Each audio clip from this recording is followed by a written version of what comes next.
আসসালামু আলাইকুম। বিশ্ব সময়ে আপনাদের স্বাগত। শুরুতেই জানাবো গুরুত্বপূর্ণ আন্তর্জাতিক সংবাদগুলোর শিরোনাম।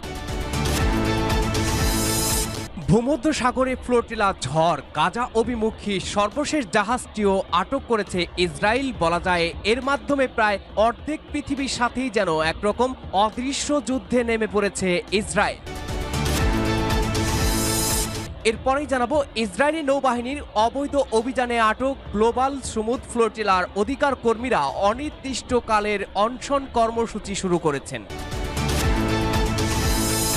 জানাবো পাকিস্তানকে মানচিত্র থেকে মুছে ফেলার হুমকি, ভারতের সেনা প্রধানের ফের যুদ্ধের ডামাডোল বাজল দুই চিরপ্রতিদ্বন্দ্বী।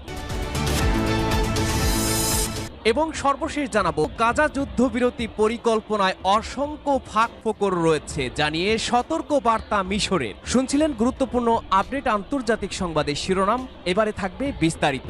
আজকে সংবাদ সম্পর্কে আপনার মূল্যবান মতামত লিখে জানান। জানিয়ে দিন কোন স্থান থেকে এই সংবাদ শুনছেন অথবা দেখছেন। ভিডিওটি ভালো লাগলে লাইক, কমেন্ট, শেয়ার করে সর্বশেষ আপডেট সংবাদ সবার আগে পেতে চ্যানেলটি সাবস্ক্রাইব করে পাশের বেল বাটনে প্রেস করুন। ভূমধ্য সাগরে ফ্লোটিলা ঝড়, গাজা অভিমুখী সর্বশেষ জাহাজটিও আটক করেছে ইসরায়েল। বলা যায় এর মাধ্যমে প্রায় অর্ধেক পৃথিবীর সাথেই যেন একরকম অদৃশ্য যুদ্ধে নেমে পড়েছে ইসরায়েল। কেবল সমুদ্র যাত্রা নয়, মানবতায় অটল থাকার এক সংকল্প গ্লোবাল সমুদ্র ফ্লোটিলা, যা বিশ্বকে মনে করিয়ে দিচ্ছে মানবতার প্রকৃত অর্থ। ইসরায়েলে অবরোধ ভাঙতে না পারলেও বিবেককে নাড়া দিতে যে ঝড় তারা তুলেছেন, ভূমধ্য সাগর পেরিয়ে তা ছড়িয়েছে বিশ্বের প্রতিটি প্রান্তে।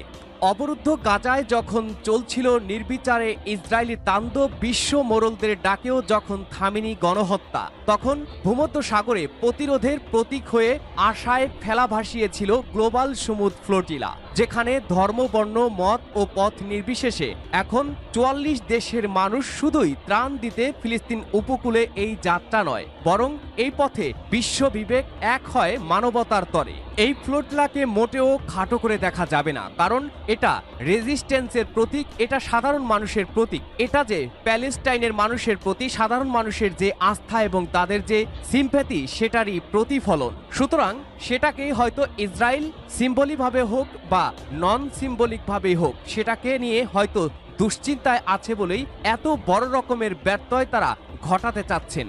সমুদ্র ফ্লোটিলার অগ্রগামী অংশের সবকটি জাহাজই ইতিমধ্যে চলে গেছে ইসরায়েলের কবজায়। তবে এখনো যাত্রা থামায়নি পরে রওনা দেয়া শহীদুল আলমের কনসাইন্স সহ বাকি 9টি। বিশেষজ্ঞরা বলছেন এই ঘটনায় নগ্নভাবে ফুটে উঠেছে ইসরায়েলের নির্লজ্জ জায়নবাদী আধিপত্যবাদ। গ্লোবাল পাওয়াররা যেভাবে আন্তর্জাতিক আইনকে ব্যত্যয় ঘটান এবং সেটাকে বাইপাস করেন, সেটা কিন্তু এখন নিউ নরমালে পরিণত হয়েছে।